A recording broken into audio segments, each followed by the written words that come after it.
Assalamu балар, математика пәні 96 сабақ. Бүгін сабағымның тақырыбы текше, яғни куб, иә. Бұл сабақта текшенің жазбасын дайындауды және оның моделін жинауды үйренетін боласыздар.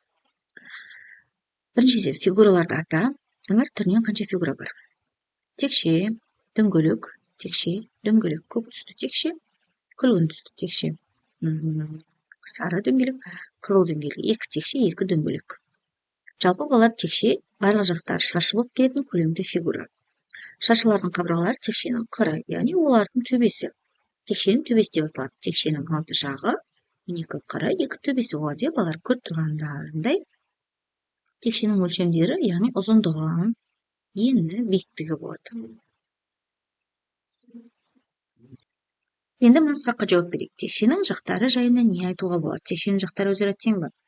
Әрине, текшенің жақтары өзара тең болады, балар. Енді екінші тапсырма текше туралы біліміңді пайдалана отырып түтіктер мен ермексаздан текшенің моделін жаса. Текше моделін дайындау алгоритмі құр дейді. Яғни бізге керегі түтікшелер және ермексаздар. Осы екі құралдан текшенің моделін жасап шығарыңдар.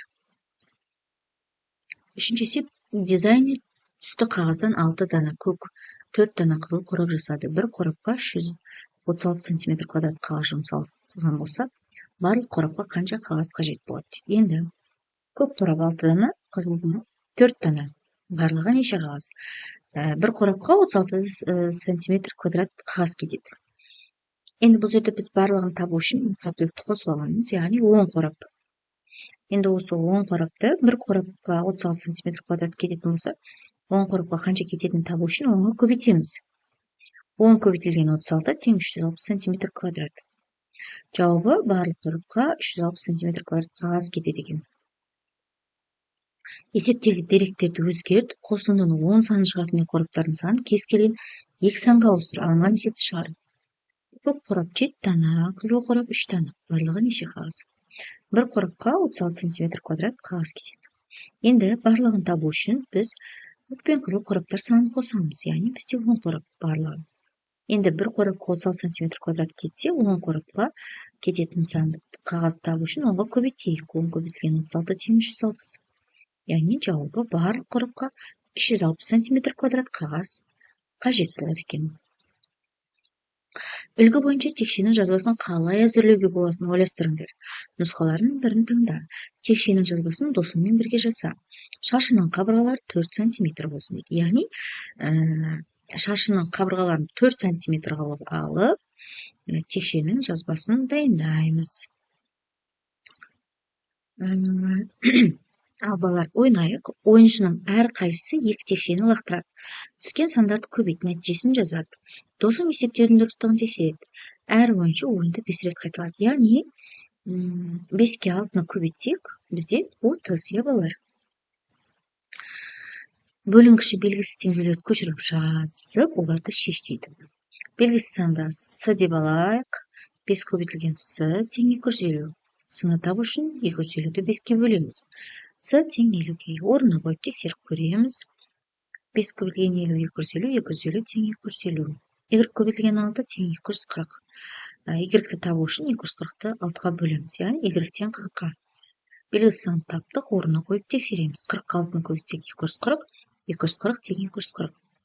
360 бөлінген B тең 9. Белгісіз B санды табу үшін 360-ты 9-ға бөлеміз. Яғни B тең 40-қа. 360 бөлінген 49, 9 тең 9. X бөлінген 40 тең 6. X тең 6 көбейтілген 40. X тең 240. 240-ты 40-қа бөлсек 6, 6 тең 6-ға. A бөлінген 30 тең 9. A-ны табу үшін 9-ға 30-ты көбейтеміз. A тең 270. 270-ті 30-ға бөлсек 9, 9 тең 9-ға. 4 көбейтілген A тең 260. A-ны табу үшін 4 көбейтілген A тең 360. A-ны табу үшін 360-ты 4-ке бөлеміз. Яғни A тең 90-ға. Енді белгісіз A санын таптық, орнына қойып тексереміз. 4-ке 90-ды көбейтсек 360. 360 тең 360-қа. Ойын текшесінің қарамағыз қабырғаларындағы түтікшелердің қосындысының тапсырымдылығын анықтайды. Бізге берілген текшеде көріп тұрсыңдар 4 нүкте, 2 нүкте және 1 нүкте берілген. Ал эми осулардын нүктөлөрүнүн кошундусун жана карама каршы кабыргалардын кошундусун калай табабыз? 7-4 азайтабыз, 7-2 азайтабыз, 7-1 азайтабыз. Яғни 7-4 азайтсак 3, 7-2 азайтсак 5, 7-1 азайтсак 6. Яғни бул карама каршы кабыргалар. Эndi енді карама каршы кабыргаларын таптык, кабыргалардын кошундусун табайлы эми.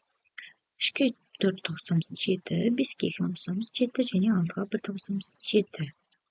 Бул жерде әрине косуу менен азайтуу амалдарынын өзү ара байланыш заңдуулугу бар, балдар? Балдар, осу менен сабагыбыз аякталды.